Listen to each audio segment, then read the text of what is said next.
இன்றைய நாளிலே மொழிப்போர் ஈகியரினுடைய வீர வணக்க நாளை நாம் தமிழ்நாடு முழுவதும் முன்னெடுக்கிறோம். எனக்கு முன்னால் பேசிய கழகத்தினுடைய இளம் பேச்சாளர்கள் மிகச்சிறப்பான முறையிலே செய்திகளை சொன்னார்கள். யார் இந்த மொழிப்போர் தியாகிகள், எதற்காக அண்ணா திராவிட முன்னேற்ற கழகம் ஆண்டுதோறும் அவர்களுக்கு நினைவை சுமக்கிறது, படங்கள் வைத்திருக்கிறார்கள். படங்களுக்கு பூத்தூவி அந்த மறவர்கள் இந்த மண்ணை விட்டு மறைந்து போய்விடக்கூடாது, அவர்களினுடைய வரலாற்றை நாம் மறந்துவிடக்கூடாது என்பதற்காக தொடர்ந்து அண்ணா திராவிட முன்னேற்ற கழகம் ஏன் இதை எடுக்கிறது என்கிற செய்திகளை எல்லாம் அவர்கள் பகிர்ந்தார்கள். அன்பிற்குரிய பெரியோர்களே, நாம் பிறந்து வாழுகிற இந்த தமிழ் இனம் வரலாற்று சிறப்பு மிக்கது. பல்லாயிரக்கணக்கான ஆண்டுகளாக மனிதன் ஒரு மொழியை பேசிக் கொண்டிருக்கிறான் என்றால் உலகத்திலே வாழ்ந்து கொண்டிருக்கிற மொழிகளிலேயே பழமையான மொழி, முன்னர் தோன்றிய மொழி என்று சொல்லப்படுகிற மொழி நாம் பேசிக் கொண்டிருக்கிற நம்முடைய தாய்மொழியாக இருந்து கொண்டிருக்கிற தமிழ் மொழி. சில பேர் அதிலே கேள்வி கேட்பதுண்டு. கல் தோன்றி மண் தோன்றா காலத்தே வாழோடு முன் தோன்றிய மூத்த குடி தமிழ் குடி என்று சொல்லுகிற போது அது எப்படியா கல்லும் மண்ணும் தோணாதுக்கு முன்னாடி மொழி தோன்ற முடியும் என்கிற கேள்வி வைக்கப்படுவதுண்டு. அதிலும் சில பகுத்தறிவாளர்கள் என்று சொல்லிக் கொள்கிறவர்கள் அதை கேட்பார்கள். நாம் சொல்லுகிறோம், உண்மையிலேயே நம்முடைய தாய்மொழி கல்லும் மண்ணும் தோன்றுவதற்கு முன்னால் தோன்றிய மொழி. கல்லும் மண்ணும் தோன்றுவதற்கு முன்னால், ஏன் இந்த பூமி பந்தே தோன்றுவதற்கு முன்னால் இயற்கை பேசிய மொழி. பூமியே பிறப்பதற்கு முன்னால் கூட இந்த காற்று பிறந்தவுடன் காற்று அடித்திருக்கும். காற்று எப்படி அடித்திருக்கும்? விசு விசுன்னு அடிச்சிருக்கும். இரட்டை கிழவி. பூமி பிறந்து நதி ஓட தொடங்கிய பிறகு மனிதன் பிறக்கவில்லை, உயிர்கள் பிறக்கவில்லை. நதி ஓடுகிறது. ஓடுகிற நதி எப்படி ஓடி இருக்கும்? சலசலன் ஓடி இருக்கும். இரட்டை கிழவி. மனிதன் பிறப்பதற்கு பல்லாயிரம் ஆண்டுகள், பல லட்சம் ஆண்டுகளுக்கு முன்னால் இங்கே பிறந்த காக்கை நாம் பார்க்கிறோம் இல்லையா? காகம். இந்த காக்கை இங்கு மட்டுமில்லை, அது இங்கிலாந்திலும் இருக்கிறது, ஜெர்மனியிலும் இருக்கிறது, அமெரிக்காவிலும் இருக்கிறது. அங்கே இருக்கிற காக்கையும் கா கா என்றுதான் சத்தமிடுகிறது. குரோ குரோ என்று சத்தமிடுவதில்லை. என்றால் நாம் பிறப்பதற்கு பல லட்சம் ஆண்டுகளுக்கு முன்னால் பிறந்த காகம் பேசிய மொழியே தமிழ்தான். காக்கா காக்கான்னு அது நாம வர்றதுக்கு முன்னாடியே பேசிடுச்சு. என்றால் தமிழ் மொழி கல்லும் மண்ணும் தோன்றுவதற்கு முன்னால் பிறந்ததா? ஆமாம், பிறந்தது. இயற்கையின் ஒளியிலே இருந்து ஒரு மொழி பிறந்து வந்தது. கடவுள் பேசிய மொழி தமிழ் மொழி பிறந்து வந்தது. நாம் ராமாயணம் படிக்கிறோம், ராமகாதைகளை கேட்கிறோம். ராமபுரான் வடக்கே இருந்து தெற்கே வந்தார், ராவணனோடு சண்டையிட்டார் என்று படிக்கிறோம். எனக்கு முன்னால் பேசிய தம்பி கூட ஜெய்ஹிந்த் என்ற ஒரு வார்த்தையை சொன்னார். இன்றைக்கு நாம் அதை ஏற்கிறோம், சொல்கிறோம். ஜெய் ஸ்ரீராம் என்ற ஒரு வார்த்தையை இன்றைக்கு நாம் கேட்கிறோம். வடக்கே சொல்லுகிறார்கள், இங்கும் பேசுகிறார்கள். ஆனால் நான் உங்களுக்கு சொல்லுகிறேன் அன்பு சொந்தங்களே, ராமபுரான் கடவுளாக இருந்து மனிதனாக வந்து அரசனாக நின்று ஆண்டவர் என்றுதானே வரலாறு சொல்கிறது. அந்த ராமபுரானும் ராவணனும் சண்டை போட்டுக் கொண்டார்கள் என்று நாம் படிக்கிறோம். இந்த ராமபுரான் ராவணன் இரண்டு பேரும் இப்பொழுது திரும்பி வந்தாலும் நாம் பேசுகிற மொழி ராவணனுக்கு புரியும். ஆனால் வடக்கே இருக்கிறவர்கள் பேசுகிற மொழி ராமனுக்கு தெரியாது. ஏனென்றால் ராமன் பேசிய மொழி இந்தி கிடையாது. அவர் பாலி மொழியிலே பேசினார். அன்றைக்கு அந்த மொழிதான் இருந்தது. அந்த மொழி அழிந்து போய்விட்டது. ஆனால் அன்றைக்கு ராமபுரான் காதிலே கேட்ட மொழி இன்றைக்கும் இந்த பூமியிலே ஒரு மொழி வாழ்ந்து கொண்டிருக்கிறது என்று சொன்னால் அது நம் அன்னை தமிழ் மொழிதான் என்பதை நாம் மறந்துவிடக் கூடாது. அவ்வளவு பெரிய வரலாற்று சிறப்பு. 2000 ஆண்டுகளுக்கும் மேற்பட்ட இலக்கிய வழமை இத்தனையும் இருக்கிற மொழிக்குத்தான் 1938 ஒரு ஆபத்தை கொண்டு வந்தார். வேறு யாரும் அல்ல, ராஜாஜி. அவர்தான் சொன்னார், தமிழ்நாட்டிலே இருக்கிற பள்ளிக்கூடங்களிலே இந்தியை கட்டாய பாடமாக்க வேண்டும் என்றார். இந்தி தமிழ்நாட்டில் கட்டாய பாடமாகும் என்று சொன்னால் எங்கள் தாய் தமிழ் மொழி என்ன ஆகும் என்று கேட்டு அன்றைக்கு வீரமிக்க இளைஞர்கள் தமிழ்நாட்டின் தெருக்களிலே களத்தில் இறங்கினார்கள். அதிலேதான் எனக்கு முன்னால் அன்பு தம்பிகள் சொல்லி பேசியதை போல முதல் பலியாக நடராஜன் விழுந்தார். கைது செஞ்சுட்டு போனாங்க. சென்னையில தியாலஜி கல்லூரிக்கு முன்னால் நடந்த அந்த போராட்டத்திலே கைது செய்து கொண்டு போய் 5 மாத காலம் சிறைப்படுத்தினார்கள். வயிற்று வழியிலே துடித்தான். துடிக்கிற போது சொன்னார்கள், நீ மன்னிப்பு கடிதம் கொடு, இந்தியை எதிர்த்தது தவறு என்று மன்னிப்பு கடிதம் கொடு, உன்னை விடுதலை செய்கிறோம் என்று. அவன் மட்டுமல்ல, அவங்க அப்பனும் கூட சேர்ந்துட்டு சொன்னார், தமிழுக்கு மண்டியிடுவோமே ஒழிய ஒரு நாளும் தமிழை எதிர்க்கிற அரசுக்கு மண்டியிட மாட்டோம் என்று வீரச்சாவை தழுவினான். முதல் பலி இந்த மொழி போரிலே நடராஜன். அடுத்து அதே போராட்டத்திலே கைது செய்யப்பட்ட தாளமுத்து அவர்களைத்தான் இன்றைக்கு சொல்லுகிறோம் தாளமுத்து நடராசன் என்று சொல்லுகிறோம் இல்லையா, அவர்களினுடைய வீரச்சாவு நடந்தது. இதன் பிறகு இந்த பிரச்சனையில் இருந்து நாம் தப்பித்தோம். என் அன்பு சொந்தங்களுக்கு நான் நினைவுபடுத்த விரும்புகிறேன், அதற்கு பிறகு நடந்ததுதான் 1965 நடைபெற்ற மொழி போராட்டம். எனக்கு முன்னால் தம்பி சொல்லி பேசினார், இந்த படத்திலே இருக்கிற கீழப்பழுவூர் சின்னசாமி. நான் உங்களுக்கு சொல்லுகிறேன், வரலாற்றின் மெய்சில் இருக்கிற பக்கங்களை நாம் மறந்துவிடக் கூடாது. நான் உங்களுக்கு சொல்லுகிறேன், கல்லூரி மாணவர்கள், பள்ளிக்கூட மாணவர்கள் இருக்கிறீர்களே, உங்களுடைய நாடி நரம்பில் ஜீவ ரத்தமாய் சிலிர்த்து பாய வேண்டும் தமிழ் என்பதற்காக சொல்லுகிறேன். 1965 இன்னைக்கு இருக்கிற மாதிரி நாளைக்கு விடிஞ்சதுன்னா இந்தியாவினுடைய குடியரசு தினம், இந்தியாவினுடைய அரசியலமைப்பு சட்டம் ஏற்றுக்கொள்ளப்பட்டு 15 ஆண்டுகள் முடியும். நாளை காலை விடிந்தால் குடியரசு தினத்தன்று இந்தியாவினுடைய ஆட்சி மொழியாக மாறும் என்கிற சட்டம் வந்த போது 1964 இதே நாம் இன்றைக்கு பேசிக் கொண்டிருக்கிற இந்த நாளில், இந்த ஜனவரி 25 குடும்பத்தோடு வாழ்ந்து கொண்டிருந்த ஒரு சாதாரண மனிதன் திருச்சியிலே கீழப்பழுவூரிலே வாழ்ந்த அந்த கீழப்பழுவூர் சின்னசாமி கைகளிலே எண்ணெயோடு திருச்சியிலே இருக்கிற தொடர்வண்டி நிலையத்துக்கு போனான். தன்னுடைய தேக்கு மர தேகத்திலே எண்ணெயை ஊற்றினான், தீயை வைத்து செத்து விழுந்தான். விழுகிற போது அவனுடைய வாயிலே அவன் உச்சரித்த வார்த்தை தமிழ் வாழ்க, தமிழ் வாழ்க, தமிழ் வாழ்க. அவனை அங்கே எரித்த உடம்பை எடுத்துக்கொண்டு ஓடினார்கள். ஓடுகிற போது கேட்டார்கள், உன் பெயர் என்ன, உன் தகப்பன் பெயர் என்ன? அவன் மீண்டும் சொன்னான், தமிழ் வாழ்க, தமிழ் வாழ்க, தமிழ் வாழ்க. உன் சாதி என்ன? தமிழ் வாழ்க, தமிழ் வாழ்க, தமிழ் வாழ்க. செத்து விழுந்தான். இன்றைக்கு அவன் செத்து போய் அரை நூற்றாண்டுகள் கழித்து நாம் பேசுகிறோம். அன்பு சொந்தங்கள் சிந்தித்து பார்க்க வேண்டும்.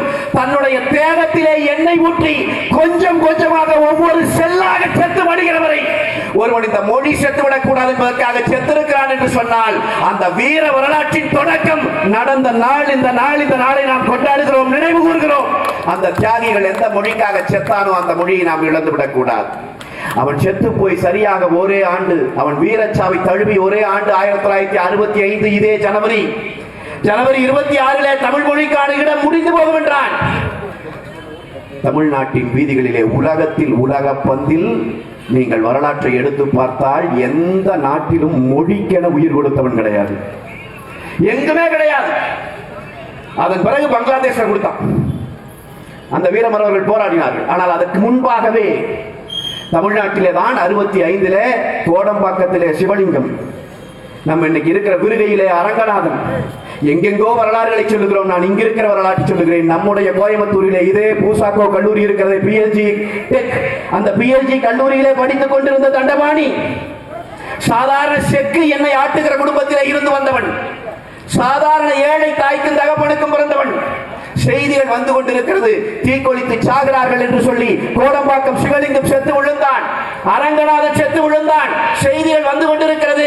இந்த அன்னை தமிழ் மொழி அழிந்து போகிற போது இந்த நேரத்திலே எண்ணுயிரை வைத்துக் கொண்டு என்ன செய்ய முடியும் என்று பூசாக்கோ கல்லூரியிலே படித்துக் கொண்டிருந்த அன்றைக்கு நம்முடைய கோவையைச் சேர்ந்த தண்டபாணி தன் உடலை தீக்கிரையாக்கினான்.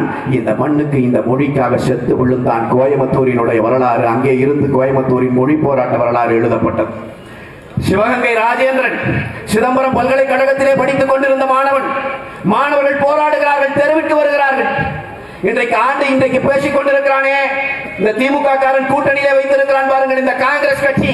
அந்த காங்கிரஸ் கட்சியின் முதலமைச்சர் பக்தவச்சலம் சுடுங்கள் என்று உத்தரவு போட்டான். தெருவிலே இறங்கி நடக்கிறவன் எவனாக இருந்தாலும், தமிழ் வாழ்க என்று எவன் பேசினாலும் சுடுங்கள் என்று உத்தரவு போட்டான். சுட்டார்கள். நெஞ்சை நிமிர்த்தி நேராக நெஞ்சிலே குண்டை வாங்கி சுருண்டு விழுந்தான் ராஜேந்திரன். அவன் பெரும்புகளை இன்றைக்கும் நாம் இசைத்துக் கொண்டிருக்கின்றோம். இன்னும் 1000 ஆண்டுகள் நாம் எல்லாம் செத்து முடிந்தாலும், நம்முடைய வாழ்வெல்லாம் முடிந்து போனாலும், இந்த தியாகிகளினுடைய புகழை இந்த உலகம் பாடிக்கொண்டே இருக்கும் என்பதை மறந்துவிடக் கூடாது. ஒருத்தர் 2 பேர் இல்லைங்க, மொழிப்போர் தியாகிகள்னா இப்போ சமீபத்துல செய்தி, கோயம்புத்தூர்ல இறங்கி மாணவர்கள் நடத்தின போராட்டத்துல போலீஸ்கார இறங்கி சுட்டதுல செத்தவ எண்ணிக்கை எத்தனையும் தெரியாது. நம்ம மதுக்கரையில் இருக்கிற ராணுவ அந்த முகாம் இன்றைக்கும் இருக்கிற ராணுவ மைதானத்திலே தான் நூற்றுக்கணக்கான உடல்களை கொண்டு போய் கேட்பாரின்றி போட்டு புதைத்தார்கள். அதே நம்முடைய பழனியில இருந்து திண்டுக்கல் போகிற அந்த சாலையில இருக்கிற அந்த இடுகாட்டிலே வைத்துத்தான் பல பேரை எரித்தே முடித்தான், உடல்களை எரித்து போட்டான். இப்பொழுது சொல்லுகிறார்கள் எண்ணிக்கை, முதலிலே 10 பேர் 20 பேர் என்றெல்லாம் பேசிக் கொண்டிருந்தோம். இப்பொழுது 10 ஆண்டுகளுக்கு முன்னால் தெளிவான எண்ணிக்கையை சொல்லுகிறான். 250 பேரை கோயம்புத்தூரிலே மட்டும் களப்படி கொடுத்திருக்கிறோம். நாம் இந்த மொழி போரிலே இந்த மண்ணின் தியாகிகள் விழுந்திருக்கிறார்கள். 250 பேர் செத்தே விழுந்தான். இவன்லாம் போராடி, இவன்லாம் இந்த நாட்டுக்காக, இந்த மக்களுக்காக, இந்த மொழிக்காக உயிரை கொடுத்து கட்டின சம்சாரத்தை பார்த்தானா, குழந்தையை பற்றி நினைச்சானா, பெத்த தாய் தகப்பனை பத்தி நினைச்சானா, தன் குடும்பத்தை நினைச்சானா, அட இந்த மொழி வாழணும்டா, இந்த மொழி அழிஞ்சிடக்கூடாதான்னு செத்து விழுந்தான். அவன் செத்து விழுந்து, நீங்க நிறைய சில பேருக்கு கடவுள் நம்பிக்கை இருக்கும், சில பேருக்கு இருக்காது. ஆனால் நான் சொல்லுகிறேன், சாரங்கபாணி, மயிலாடுதுறை சாரங்கபாணி தன் உடலை இந்த போர்ல இறந்தான், வீரச்சாவடைஞ்சான். அவன் என்ன செஞ்சான் தெரியுங்களா? தன் உடம்புக்கு தீ வைக்கிறதுக்கு முன்னாடி யாராவது வந்து நம்மை காப்பாற்றி விட்டால் என்ன செய்வது என்று சொல்லி தான் கொண்டு போன கயிற்றை காலிலே கட்டி மரத்திலே தலைகீழாக தொங்கிக் கொண்டு எண்ணெய் ஊற்றி தீய வச்சு வீரச்சாவடைஞ்சான். அவனுடைய பிணம் எரிந்து கொண்டிருந்த போது அந்த பிணத்தை பார்த்து அவருடைய தாய் சொன்ன செய்தி நான் உங்களுக்கு சொல்லுகிறேன். அந்த தாய் சொன்னால், எதற்காக என் மகன் இறந்தான் என்பது எனக்கு தெரியாது, ஆனால் என் மகனை இந்த நிலைக்கு ஆளாக்கியவர்கள் இனி இந்த மண்ணிலே என்றைக்கும் இல்லாதபடிக்கு அழிந்து போவார்கள் என்று சொன்னால், அவளுடைய சாபம் என் அன்பு சொந்தங்களே, 60 ஆண்டுகள் கழித்தும் காங்கிரஸ் கருவாடும் மீனானாலும் ஆகலாம், காங்கிரஸ் நாடானாது என்கிற நிலை உருவாகியிருக்கிறது. சாபம் தமிழ் தாயினுடைய சாபம். இன்றைக்கு அது நடந்தது. இதெல்லாம் நடந்த பிறகு 65 இந்த மொழி போர் உக்கிரமாக நடந்து மாணவர்கள் களத்திலே உயிரை கொடுத்து தமிழ்நாடு முழுவதும் பற்றி எறிந்து இந்தியாவிற்கே ஒரு புதிய திசை வழியை காட்டிய பிறகு 67 இந்த புரட்சியோடு தன்னை இணைத்துக் கொண்டு மாணவர்களுக்கு உறுதுணையாய் நின்ற காரணத்தால் பேரறிஞர் பெருந்தகை அண்ணா அவர்கள் காங்கிரஸ் கட்சியை இந்த மண்ணிலே வேரோடும் வேரடி மண்ணோடு பிடுங்கி எறிந்து தமிழ்நாட்டின் முதலமைச்சராக வந்து அமர்ந்தார். நமக்கு போடப்பட்டிருக்கிற இந்த மேடை இருக்கிறதே, அந்த தியாகிகளின் தியாகத்தால் போடப்பட்ட மேடை என்பதை நாமும் மறந்துவிடக் கூடாது. அவன் போராடி செத்தான். 67 திமுக ஆட்சிக்கு வந்தது. அண்ணா அவர்கள் ஆட்சிக்கு வந்தார். இந்த தமிழ் மொழியை காக்க வேண்டும் என்பதிலே அண்ணா உறுதியாக இருந்தார். அதனால்தான் 2வது உலக தமிழ் மாநாட்டை அண்ணா நடத்தி காட்டினார். குறைகிய காலம்தான், அவங்க மறைஞ்சிட்டார், அண்ணா மறைஞ்சிட்டார், நமக்கு தெரியும். 69 அப்புறம் கருணாநிதியினுடைய ஆட்சி காலம் தமிழுக்கு செய்த துரோகம் வேறு எவனும் செய்ததில்லை, வரலாற்றில் எவனுமே செய்ததில்லை. எத்தனையோ படையெடுப்புகளை தமிழ் சமூகம் பார்த்திருக்கிறது, அவர்கள் எல்லாம் செய்யாத துரோகத்தை கருணாநிதி செய்தார். பிறகு 77 அண்ணா திராவிட முன்னேற்ற கழகம் வந்தது. அண்ணா திராவிட முன்னேற்ற கழகம் புரட்சி தலைவர் எம்ஜிஆர் தலைமையிலே ஆட்சியை கைப்பற்றிய பிறகு மீண்டும் தமிழுக்கான பொற்காலம் தொடங்கியது. புரட்சி தலைவர் காலத்திலே தான் 5வது உலக தமிழ் மாநாட்டை புரட்சி தலைவர் பிரம்மாண்டமாக நடத்தி காட்டினார். உலகத்திலே மொழிக்கென்று ஒரு பல்கலைக்கழகம் எங்கும் இல்லை, எந்த மொழிக்கும் இல்லை. புரட்சி தலைவரிடம் போய் கேட்டார்கள், தமிழ் மொழிக்கு 1000 ஆண்டு காலம் பழமை மிக்க இந்த தமிழ் மொழிக்கென்று ஒரு பல்கலைக்கழகம் வேண்டும். கட்டாயம் தருகிறேன் என்று சொன்னவர் எத்தனை இடம் வேண்டும் என்று கேட்டார். தஞ்சையிலே வேண்டும் என்று கேட்டார்கள். எவ்வளவு இடம் என்று கேட்டார். 10 என்று போட்டு தொடங்கினார்கள். 10 ஏக்கர் கொடுக்க போகிறார் போல இருக்கு நினைச்சாங்க. பக்கத்தில் ஒரு சுழியத்தை போட்டார். 100 ஏக்கர் கொடுக்க போகிறார் போல என்று நினைத்தார்கள். பக்கத்திலே ஒரு சுழியத்தை போட்டார். இவ்வளவு புகழ்மிக்க தமிழ் மொழிக்கு 10 ஏக்கர் கேட்கிறீர்களே, போதுமா? 1000 ஏக்கர் தருகிறேன் என்று சொல்லி இன்றைக்கும் தஞ்சையிலே தலை நிமிர்ந்திருக்கிற தஞ்சை பல்கலைக்கழகம், தமிழ் பல்கலைக்கழகம் கொடுத்தவன் அதிமுக காரன் புரட்சி தலைவர் எம்ஜிஆர் கொடுத்தார். புரட்சி தலைவி அம்மா அவர்கள் 8வது உலக தமிழ் மாநாட்டை நடத்தி காட்டினார். அதிமுக செய்தது. இவன் என்ன செய்தான் தெரியுமா? இவன் செய்த துரோகத்தை இந்த மொழிப்போர் ஈகிய நாளிலே நான் பட்டியலிட வேண்டும். அன்பு சொந்தங்களுக்கு நான் சொல்லுகிறேன், இந்த மொழிப்போர் நடந்து கொண்டிருந்த போது கோயம்புத்தூரிலே மாணவர்கள் போராட்டம் நடத்தினார்கள். அந்த போராட்டத்தின் ஒரு வடிவத்திலே மாணவர்கள் மீது துப்பாக்கி சூடு நடந்தது. அப்படி மாணவர்கள் வீதியிலே நடந்து வந்து கொண்டிருக்கிற போது கோவையிலே இன்னைக்கு இருக்குது, வயசானவங்களுக்கு தெரியும், நாஸ் தியேட்டர் ஒரு தியேட்டர், ஒரு திரையரங்கம். இந்த நாஸ் திரையரங்கத்திலே அன்றைக்கு இந்தி திரைப்படம் போட்டிருக்கிறாங்க. இந்தியை தமிழ்நாட்டிற்குள் விடமாட்டோம் என்று சொல்லி நாங்கள் உயிர் கொடுத்துக் கொண்டிருக்கிறோம், நீ இந்தியில படம் ஓட்டையாடான்னு சொல்லி அதற்குள் நுழைந்து அடித்தது இளைஞர் கூட்டம். அங்கே நடந்த துப்பாக்கி சூட்டிலே 2 பேர் செத்து விழுந்தார்கள். ஒரு தாய் செத்து விழுந்தார். தமிழ்நாட்டில் இந்தி படத்தை போடக்கூடாது என்று செத்து விழுந்தவனுக்கு நாம் வீரவணக்கம் செலுத்துகிறோம். இவன் செய்த தியாகத்தால் ஆட்சி அதிகாரத்துக்கு வந்த கருணாநிதியின் வாரிசுகள் அதே இந்தி படத்தை இன்றைக்கு வியாபாரம் செய்து கொண்டிருக்கிறான் தமிழ்நாட்டிற்குள்ளார். உதயநிதி ஸ்டாலினிடம் கேட்டார்கள் செய்தியாளர்கள், இந்தி வேண்டாம், இந்தி தெரியாது போடா என்றெல்லாம் டி-ஷர்ட் போடுகிறாயே, ஆனால் நீ இந்தி படத்தை எடுத்து இங்கே வெளியிட்டு அதிலே லாபம் சம்பாதிக்கிறாயே என்று கேட்டபோது உதயநிதி ஸ்டாலினிடம் செய்தியாளர்கள் கேட்டார்கள், ஏயா இந்தி வேண்டாங்கிறீங்க, இந்தி தெரியாது போடான்னு டி-ஷர்ட் எல்லாம் போட்டுக்கிற, ஆனா இந்தி படத்தை எடுத்து உங்க கம்பெனியில வெளியிட்டு அதுல லாபம் சம்பாதிக்கிறேன்னு. அவன் தெளிவா சொல்லிட்டான், கருணாநிதியினுடைய பேரன் நான், காசு வரும்னு என்ன வேணா பண்ணுவோம். உண்மை தானே? செத்து விழுந்த மொழிப்போர் தியாகி என்னத்துக்காக செத்தா, நீ என்ன வேலை செய்கிறாய்? நான் கேட்கிறேன் அன்பு சொந்தங்கள், அம்மா எல்லாம் மறந்துருக்க மாட்டீங்க, ஒரு 2-3 ஆண்டுகளுக்கு முன்னாடி ஸ்டாலின் ஆட்சி வந்த உடனேயே பொங்கல் பரிசு ஒன்று கொடுத்தான், நினைவு இருக்கா உங்களுக்கு? எல்லாத்துக்கும் தெரியும், மறக்க முடியாது, மண்ணுக்குள்ள போற வரைக்கும் மறக்க முடியாத பொங்கல் பரிசு அது. அதுலதான் அந்த வெள்ளம் கொடுத்தான். வெள்ளம் கொடுக்கிறேன் என்று சொன்னால் வாங்கி வந்து பார்த்தால் அது வெள்ளம் அல்ல, வெள்ளம். அது ஓடுகிறது, ஒழுகி ஓடுகிறது.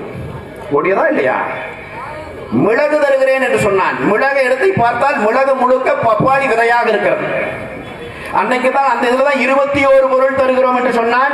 நம்முடைய தாய்மார்களும் கருணாநிதி மறைந்து விட்டார், கருணாநிதியினுடைய பையனாவது உண்மை பேசுவாரா என்று நினைத்து போய் வாங்கி வந்தார்கள். வீட்டிலே வந்து எண்ணி பார்த்தால் 17 பொருள் இருந்தது. அவரிடம் கேட்டார்கள், என்னடா 21 பொருள் என்றாயே, 17 தானே இருக்கிறது என்று சொன்னால், அந்த ரேஷன் கடையில் இருக்கிற ஊழியர் சொல்லுகிறார், பையன் சரி பையன் சேர்த்திட்டோம்டா, பையன் சேர்த்தினாலும் 18 தாண்டா வருது, அந்த பையக்கு 2 கைப்பிடி, அதை சேர்த்தினாலும் கூட அவன் சொல்லுவது வரவில்லை.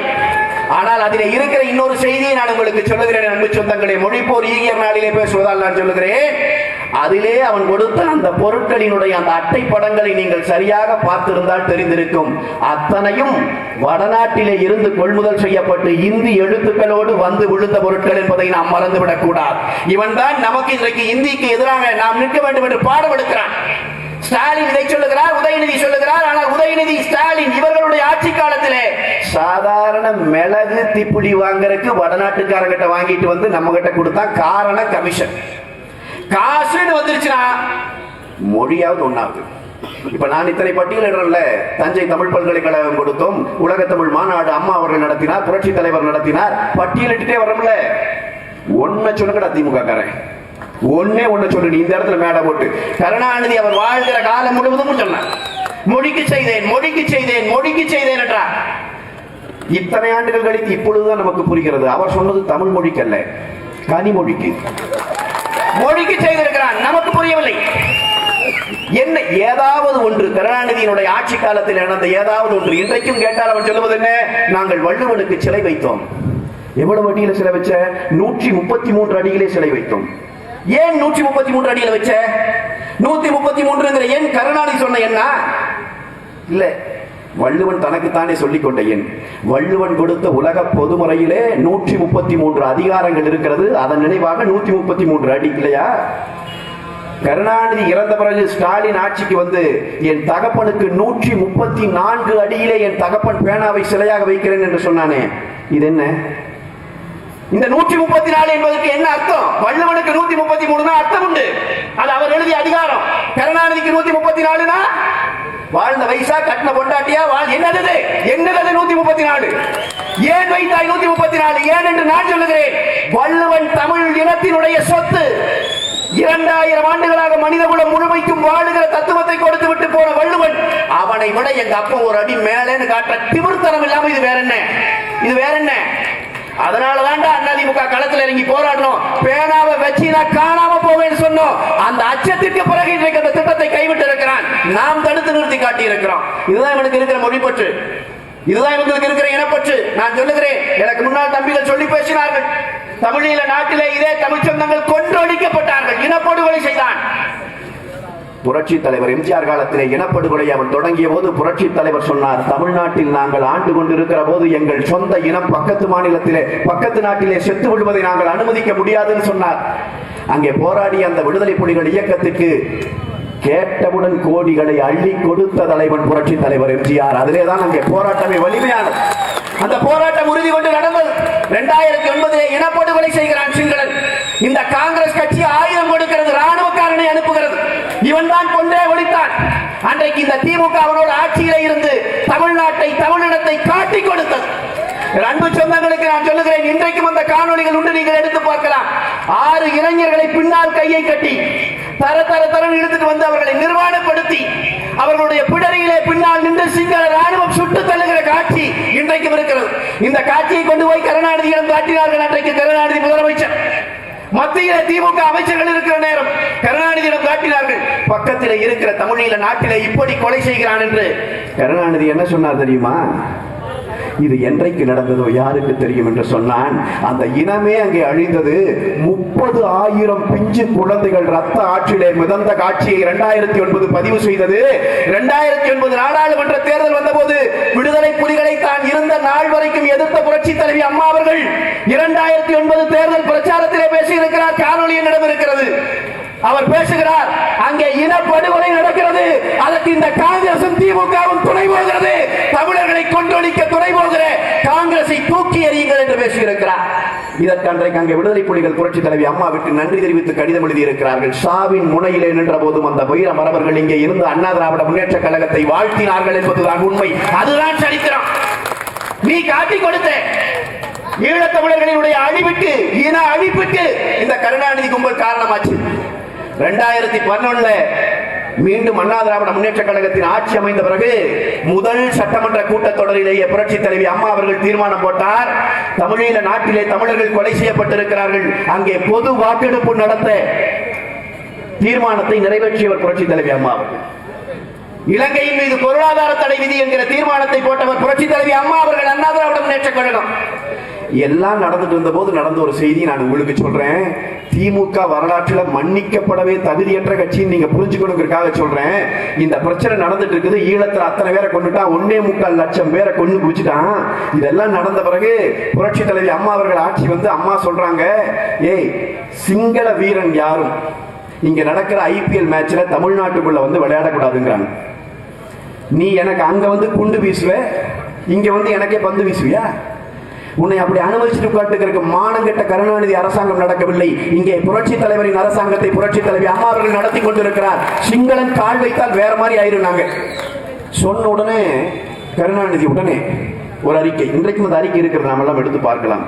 கருணாநிதி சொல்லுகிறார், சரிதான் முதலமைச்சர் சொல்றது, ஆனா இந்த அழுத்தம் போதாது, இந்த நடவடிக்கை போதாது, இன்னும் நடவடிக்கை எடுக்க வேண்டும். யாரு?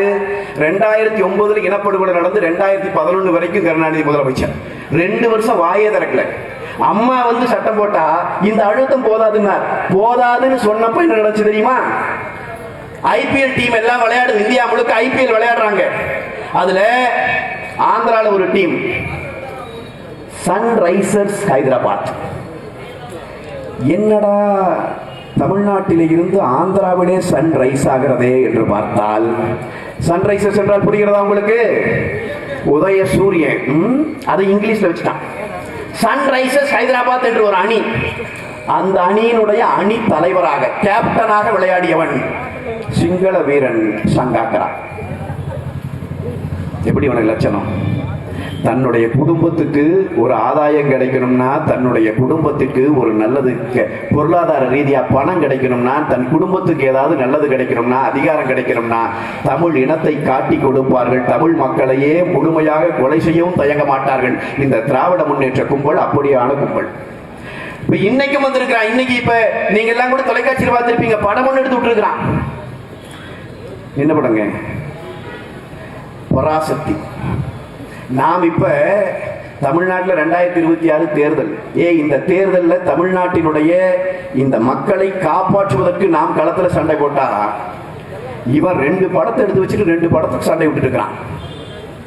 இந்த படம் ஏன் வரவில்லைங்கிறான் ஒருத்தன். இன்னொருத்தர் தான் இந்த படத்தை நாங்கள் ரிலீஸ் பண்ணி காமிச்சிட்டோம்ங்கிறான். என்னடா படம்னா பராசக்தியா. பராசக்தியில யாரா கதாநாயகன்னா இமிட்டேட் பண்ணி காட்டுறானா. அவர் போய் தண்டவாளத்தில் படுத்துக்கிறாராம். கதை நான் பார்க்கல, அந்த கருமத்தை பார்க்கக்கூடாதுன்னு. யார் பார்த்தீங்கன்னு எனக்கு தெரியல, நான் பார்க்கல. யாரா தண்டவாளத்தில் படுத்து வந்த தலைவன்? யாருக்காக நீ படம் எடுத்து விடுகிறாய்? மொழி போருக்கும் கருணாநிதிக்கும் என்னடா சம்பந்தம்? என்னடா நாங்க எல்லாரும் உயிரோட தானடா இருக்கிறோம், இன்னும் இதற்குள்ளாகவே பொழுது தொடங்கி விட்டீர்களே. கருணாநிதி மாதிரி ஒரு கேரக்டர் போட்டு அந்த படம், அதுக்கு வந்து நம்மளுக்கு வேற இவன் பாடம் எடுக்கிறான். விவாதங்கள் உட்கார்ந்தோம்னா இந்த மொழிப்போர் தியாகிகளை பற்றி தெரிவதற்காக இன்பநிதி அவர்கள் படம் எடுத்து விட்டு இருக்கிறார். அவரும் தமிழுக்கு உழைக்கிறார். இன்பநிதி யாரு? கருணாநிதி பையன் ஸ்டாலின், ஸ்டாலின் பையன் உதயநிதி, உதயநிதி பையன் இன்பநிதி. ஆனால் வெட்கமே படாமல் திமுக காரன் அவனுக்கும் போஸ்டர் விட்டுக்கிறான். அதுதான் நான் திமுக காரர்களுடைய சிறப்பாகவே பார்க்கிறேன். எதற்குமே வெட்கப்பட மாட்டேன் என்கிறான். உதயநிதி படம் எடுத்து விட்டான் என்கிறான். நான் சொல்லுகிறேன், இத்தனை பேர் செத்து விழுந்தான்னு சொல்றோம் இல்லையா? இத்தனை பேர் செத்து விழுந்தது, இந்த மொழிப்போர் ஈகியர்கள் உயிர் கொடுத்தது, இவர்கள் எதிர்த்து போராடியதே காங்கிரஸ் கட்சி எதிர்த்து தாண்டா. காங்கிரஸ்காரன் தாண்டா கொன்னவனே. அவனோடு கூட்டணி வச்சுட்டு இன்னைக்கு அவங்களோட சேர்ந்து படம் எடுத்து நீ தெருவில் போட்டு அதையும் தமிழர்களிடமிருந்து காசா பறிக்கிறியாடா? யோக்கியத்தனத்தின் உச்சத்திற்கு அளவே இல்லையா என்று கேட்பதற்கு இதை விட்டால் நமக்கு வேறு தருணமில்லை. எங்கடா மொழிப்போர்? மொழிப்போர் உங்களுக்கு என்னடா சம்பந்தம்? ஏடா புடுங்கிட்டு இருக்கிறீங்க ஊருக்குள்ள? தமிழருக்கு என்றெல்லாம் இழப்பு வந்ததோ அன்றைக்கெல்லாம் அதற்கு காரணமாக நின்ற கூட்டம் இந்த திமுக கூட்டம். இவனுக்கு தான் இந்த வேலையை செஞ்சானுங்க. இன்றைக்கும் நான் சொல்லுகிறேன், திமுக தமிழரினுடைய பண்பாட்டை, தமிழரினுடைய கலாச்சாரத்தை, தமிழர் நிலத்தை அழிக்கிற கட்சி. எனக்கு முன்னாடி தம்பிகள் சொல்லி பேசினார்கள், இன்றைக்கு இன்னும் 2 மாசம் ஸ்டாலினுடைய ஆட்சி அப்புறப்படுத்தப்படும். திமுக தன்னுடைய இறுதி நாட்களை எண்ணிக்கொண்டிருக்கிறது உண்மை. ஸ்டாலின் ஆட்சி வெளியேறிடுச்சுன்னா அவங்க முடிஞ்சது. என் தம்பிகள் சொன்ன மாதிரி பல லட்சம் கோடிகளை சேர்த்து வச்சிருக்கிறான். இன்னைக்கு உலகம் முழுக்க அவனுடைய சொத்து இல்லாத நாடே இல்லை.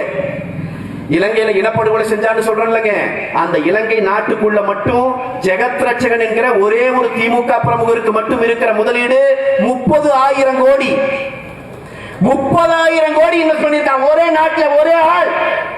இவன் இங்க வந்து நமக்கு இனப்பெருமை பேசுவான், இனமெல்லாம் சொல்லி கொடுப்பான். நான் கேட்கிறேன், இந்த ஸ்டாலின் ஆட்சி போயிருமையா? ஆனா இந்த ஸ்டாலின் ஆட்சி காலத்துல எங்களுடைய வீட்டு பிள்ளைகளுக்கு நீ பழக்கி விட்ட கஞ்சா பழக்கமும் இந்த போதைப் பொருள் பழக்கத்திலும் மாண்டு விட்ட அந்த பிள்ளைகள் என்றைக்கு மீண்டு வருவது? எப்படி மீண்டு வர முடியும்? அப்ப நாம் தான் புரிந்து கொள்ள வேண்டும். இன்றைக்கு இந்த மண்ணின் கலாச்சாரத்தை, பண்பாட்டை, இந்த மண்ணினுடைய இளைஞர்களை மலடாக்குகிற வேலையை இன்றைக்கு ஸ்டாலினுடைய அரசாங்கம் செய்து கொண்டிருக்கிறது. மொழிப்போர் ஈகியர் நாளிலே நாம் உறுதி எடுத்து களைய வேண்டும். என் அன்பு சொந்தங்களுக்கு நான் சொல்லுகிறேன், கட்டாயமாக வர இருக்கிற சட்டமன்ற தேர்தலில் வாழ்த்துகள் என்பதை நீங்கள் புரிந்து கொள்ள வேண்டும். 2026 மீண்டும் இரட்டை இலை மலரும் என்பதற்கான உத்தரவாதத்தை இன்றைக்கு இயற்கை நமக்கு கொடுக்கிறது. எனவே ஒண்ணும் தப்பில்லை, கொஞ்சம் நினைச்சலாம். நான் உங்களுக்கு சில செய்திகளை சொல்லி முடிக்கிறேன். இன்னைக்கு புதுசா வந்திருக்கிற ஒரு கூட்டம், அந்த கூட்டம் தான், அந்த கூட்டமே தான். அந்த கூட்டம் இன்றைக்கு அது ஒரு பக்கம் நல்ல எதிரியை நேர்த்து சண்டை போட்டுக் கொண்டிருக்கிற போது இவன் காலிலே வந்து கடித்து வைக்கிறது. யாரை பற்றி யார் பேசுவது என்பதில்லாமல் இன்றைக்கு போய்விட்ட ஒரு கேடுகட்ட நிலையிலான நிலை. நான் சொல்லுகிறேன், மாணவர்கள் இந்த மொழிக்காக உயிர் கொடுத்தார்கள் என்று, அதே இனத்திலே வந்த மாணவர்கள் இன்றைக்கு விசிலை தூக்கி கொண்டு திரிகிறானே என்று நினைக்கிற போது நெஞ்சமெல்லாம் பதறுகிறது. எந்த அறிவும் இல்லாதவர்கள் இன்றைக்கு தமிழ்நாட்டிலே கோல் வச்சு விட முடியும் என்று நம்புகிறார்கள். அவர்கள் நம்மை பார்த்து சொல்லுகிறார்கள், அடுத்த ஆட்சி எங்களுக்கு தாங்கிறான், ஓட்டு போடலாம்ங்கிறான். ஏன் ஓட்டு போடணும்னு கேட்கிறோம். நம்ம பையனே சொல்றான், அருமையா டான்ஸ் ஆடுறாருங்க, ஓட்டு தான் போடுவோமே. டான்ஸ் ஆடுறதெல்லாம் ஒரு தகுதியாடா? அன்பான இளைஞர்கள் சிந்தித்து பார்க்க வேண்டும். நான் உங்களுக்கு சொல்லுகிறேன், இனி எதிர்வரும் காலங்களிலே இவர்கள் குறித்தும் நாம் நிறைய பேசுவோம். இன்றைக்கு நாம் திமுகவிற்கு சரியான செய்தியை ஒன்றை சொல்லுகிறோம். மொழிப்போர் ஈகியனுடைய அந்த வீர வணக்க நாளை எடுக்கிற முழு தகுதியும் அண்ணா திராவிட முன்னேற்ற கழகத்துக்காரனுக்கு உண்டு. நாங்கள் மொழிக்காக நின்றோம், இனத்திற்காக நின்றோம், இந்த நாட்டிலே வாழ்கிற அனைத்து மக்களுக்காக நாங்கள் நின்றோம். ஆனால் காட்டி கொடுத்த திமுக கூட்டம் இனியும் வேஷம் போட முடியாது. உங்கள் கொட்டத்தை அடக்குகிற நாள் வந்து விட்டது.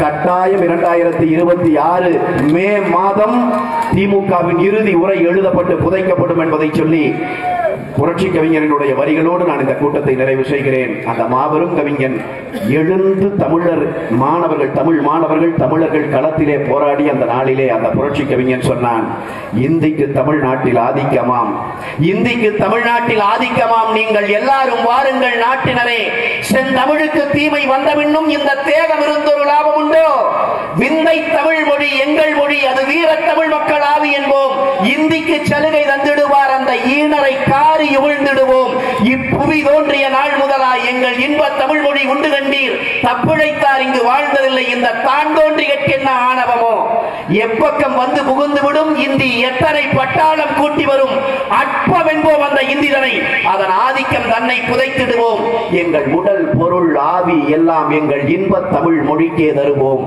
மங்கை ஒருத்தி தரும் சுகமும் மங்கை ஒருத்தி தரும் சுகமும் எங்கள் மாத்தமிழுக்கு ஈடில்லை என்றுரைப்போம். சிங்கமென்றே இளம் காளைகளே, மிக தீவிரம் கொள்ளுவீர் நாட்டினிலே. பங்கம் விளைந்திடில் தாய்மொழிக்கே உடல் பச்சை ரத்தம் பரிமாறிடுவோம். தூங்குதல் போன்றது சாக்காடு. இத கருணாநிதி பல சமயத்துல இந்த வரியை பேசி பேசி நம்மளை ஏமாத்திட்டு போயிட்டான். எழுதுனது கருணாநிதி இல்லை, எழுதுனது புரட்சி கவிஞர் நமக்காக எழுதினார். தூங்குதல் போன்றது சாக்காடு, பின் தூங்கி விழிப்பது நம் பிறப்பு. தீங்குள்ள இந்தியை நாம் எதிர்ப்போம், உயிர் தித்திப்பை எண்ணிட போவதில்லை. மாங்குயில் கூவிடும் பூஞ்சோலை, நம்மை மாட்ட நினைக்கும் சிறைச்சாலை. ஏங்க விடோம் தமிழ் தாய்தனையே, உயிர் இவ்வுடலை விட்டு நீங்கும் வரை என்று புரட்சி கவிஞர் நமக்கு வழிகாட்டி போனான். அண்ணா திராவிட முன்னேற்ற கழகத்தின் தொண்டர்களே, தோழர்களே, இளையோரே, நான் உங்களுக்கு சொல்லுகிறேன், அந்த ரத்தம் நமக்குள்ளே ஓடிக்கொண்டிருக்கிறது. இந்த மொழியையும் இந்த நாட்டையும் காக்க வேண்டும் என்றால் களத்திலே இறங்குங்கள், கரைவேட்டி கட்டுங்கள், கொடிகளை உயர்த்துங்கள், இரட்டைகளை காட்டுங்கள், நாளை நாட்டை நமதாக்குங்கள். எழுகிற காலம் நமதாக இருக்க வேண்டும், விடுகிற நாள் நம்முடையதாக இருக்க வேண்டும். இரட்டைகளை மீண்டும் மலர்ந்தது என்கிற வரலாற்று செய்தியோடு அடுத்த ஆண்டு இந்த முடிப்போர் ஈகிய நாளிலே எடுத்த சபதம் முடித்தோம் என்று நாம் கூட்டம் நடத்த வேண்டும். அதற்கு தயாராகுக, களத்தில் இறங்குக. திமுகவை வேரோடும் வேரடி மண்ணோடும் பிடிக்கி தமிழ் சமூகத்திலே இருந்து வெளியே எறிக எறிக எறிக என அன்போடு கேட்டு நிறைவு செய்கிறேன். நன்றி, வணக்கம்.